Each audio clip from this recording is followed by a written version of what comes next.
Let's talk. Giles Brown.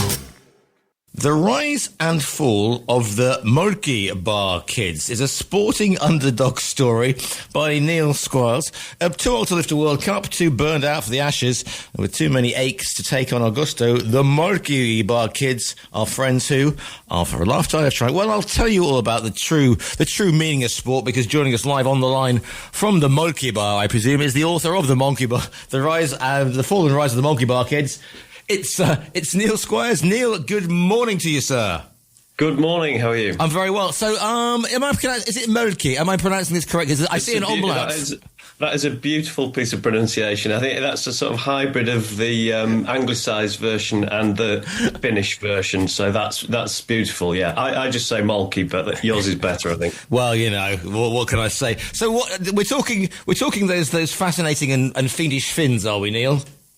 Yeah, they're that's the heartbeat of World Molkky is Finland. That's where the game originated from, and they'll be hosting this year's World Championships as they do every 3 years. So they're the power in the sport. So for us as British underdogs, we were taking on huge odds really in taking on such an established nation as the Finns and the rest of the world, actually. Now, correct me if I'm wrong, and I've been wrong before. It's quite a common thing, but I'm not detecting much of a Helsinki sort of lilt in your voice, Neil. So what? And for those who don't know, what is this Mölkky? Call it what you will. What is it? Okay, so I didn't know the game either. My background is a sports journalist, so I thought I knew quite a lot about sport generally. But This was one sport which had passed me by. So when I was introduced to it, I was intrigued. A group of us had been looking for a sport that we could possibly represent our nation in at an advanced stage in our 50s. That conversation had been in a pub, and like most conversations, had been forgotten the next day. But suddenly this game cropped up, and with a lack of other British players, it raised the possibility that we could maybe do this, go on a magic carpet ride and represent the country in Japan, which we did. The game itself is an outdoor skittles game. Right. The skittle. So you throw something that's a bit like a rolling pin at like a pack of skittles, a bit like a snooker pack, and they sort of split up, and then you basically have to score a correct number of points to win the game. You've got to check out a bit like darts, so it's a hybrid of a lot of things, but it's quite a lot of strategy involved, skill, nerve, everything. I get, and also I must say, because obviously, saying any sport you could represent your country at the age of over 50, we are both at that age, and we are both in the prime of life, Neil, obviously. Exactly. Second wind, I think. Exactly. But that was one of a concern for us. I think that, we might be a little bit old for this. And when we went to our first tournament in Cambridge, we were the oldest there. But we found that, it was quite a welcoming community, and, they didn't seem to mind having a few old duffers in amongst them. And we put in a lot of practice and eventually got to a standard where we wouldn't disgrace ourselves. That's about the ceiling of our ambitions. Right, yeah. I mean, like many things, I suppose, it's those, because Finland, a proud independent nation, has got a history, hasn't it, of very strange sport, wife carrying, mosquito swatting. I mean, you name it, those crazy Finns. I think it must be something to do with the long winter nights and the unending summer humid days or something. Absolutely. Well, I think every Finn seems to have a Molkky set, so it's part of their sporting heritage. But it had also spread quite well. Japan was probably the country where it had taken off most, and France as well. They were probably the hotbeds around the world. And when we got to Japan, we found there were 2,500 people at this tournament. We were sort of wow. A surprise to find that it was so popular. We were regarded a bit as I think as an anomaly, really, coming from Britain, and I think because of that, there was quite a lot of interest in us. So we became sort of unlikely Japanese media celebrities for a few days. I was going to say, were you sort of mobbed by Molkky? Was the Molkky mania there in Japan then? Were you mobbed by groupies, etc.? Yeah, it was a bit like the Beatles going. You can imagine. Yeah, we ended up on the Japanese evening news introducing the weatherman. So yeah, I mean, we had our moment in the sun. Ah, genius. I'm just trying to think of the possible. I mean, I can see the French getting into it because it's sort of like, is it like petanque or whatever they call it? Exactly. The boule, etc. Yeah. But the Japanese Finnish, I mean, I'm just trying to think of how that's made. Or the Japanese just go for niche sports sometimes in a way that only the Japanese can do.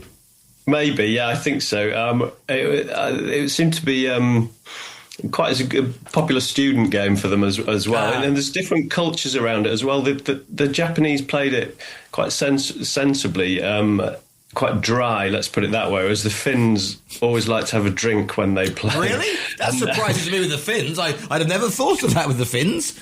No, they're quite thirsty. And I think we tried to join that end of things as well. And the French like a glass of wine as well while they play. So it's quite a social game, I think you could say, quite inclusive. What does one wear to play Molkky? I mean, is there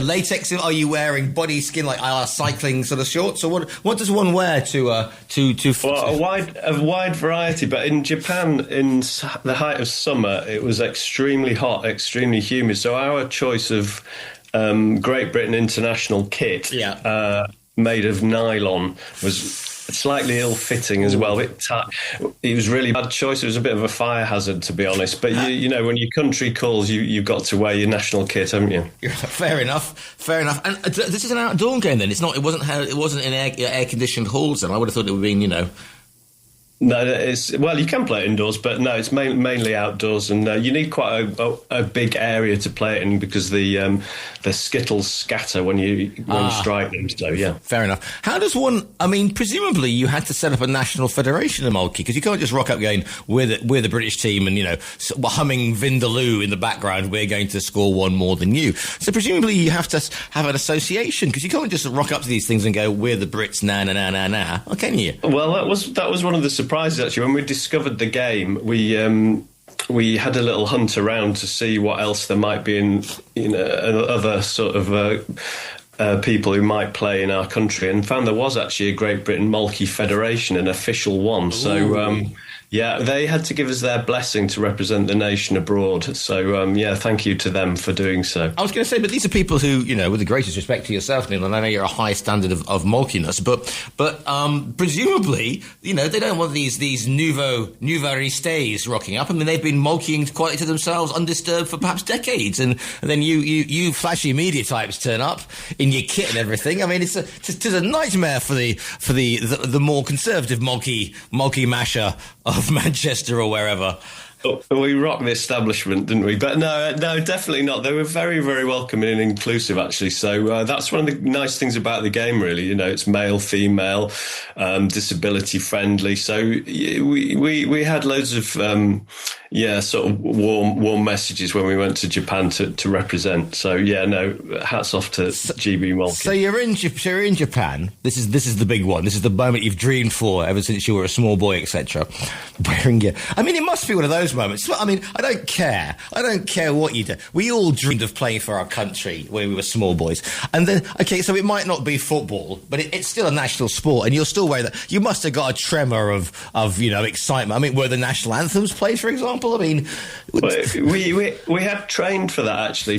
We had played anthems while we were practicing at home, and also trained for the weather conditions by wearing lots of jumpers and coats and things. So we thought we had everything ticked off. But actually, when we got there, we were surprised at how.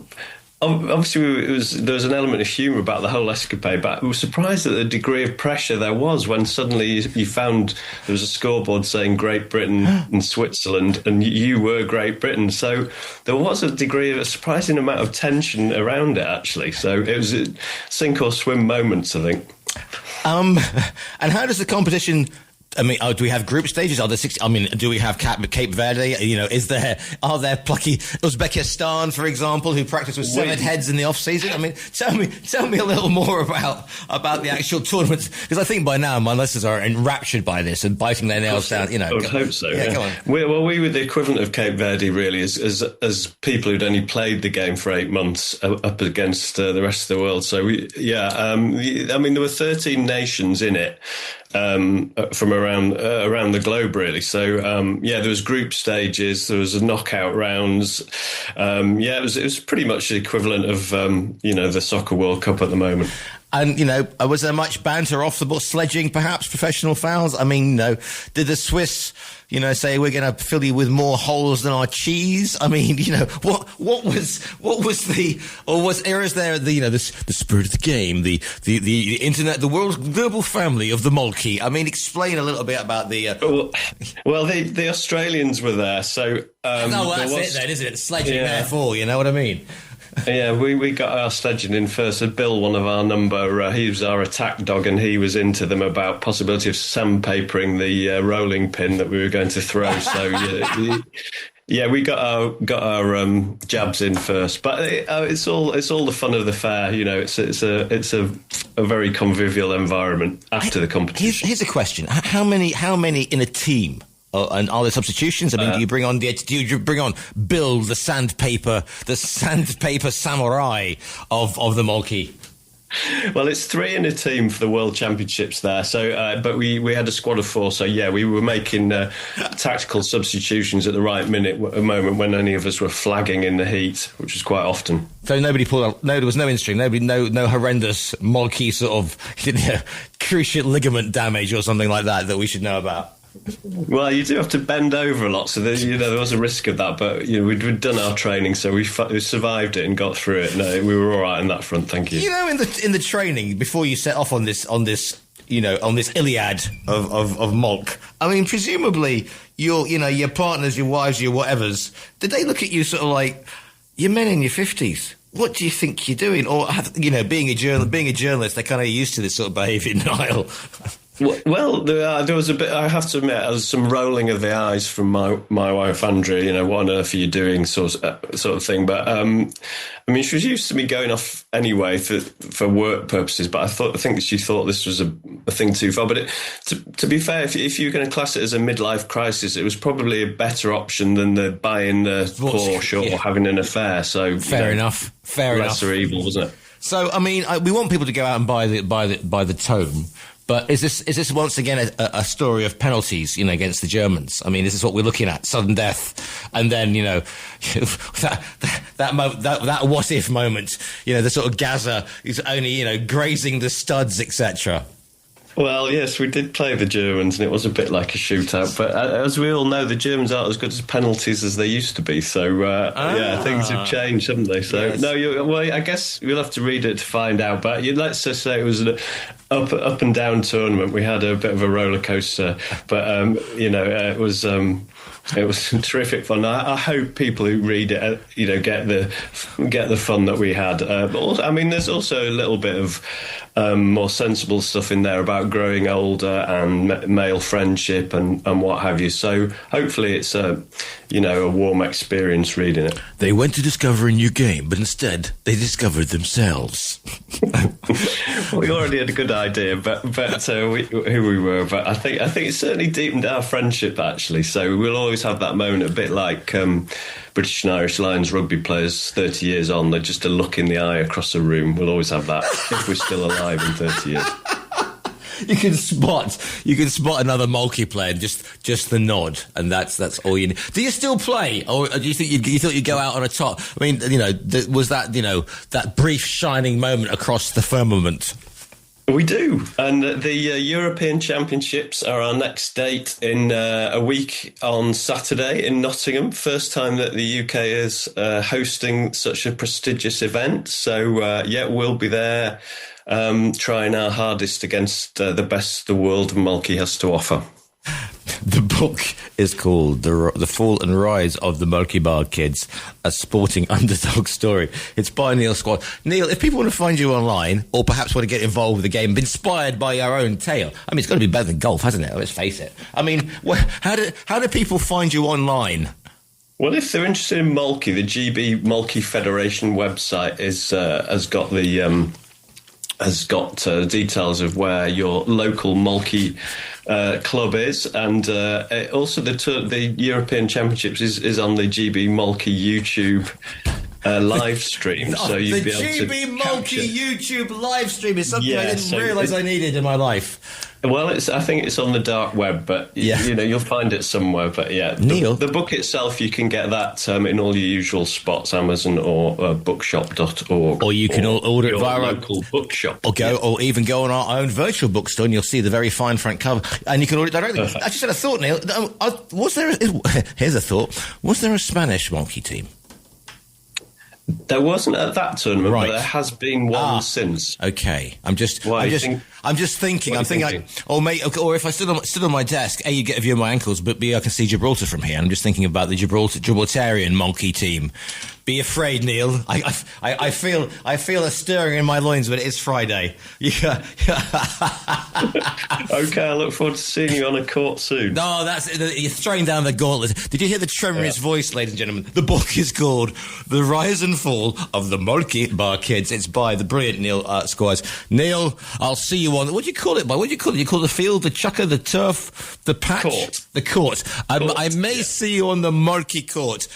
Neil Squires, thank you so much for your time today. Look forward to it. Thanks for having me on. All the best.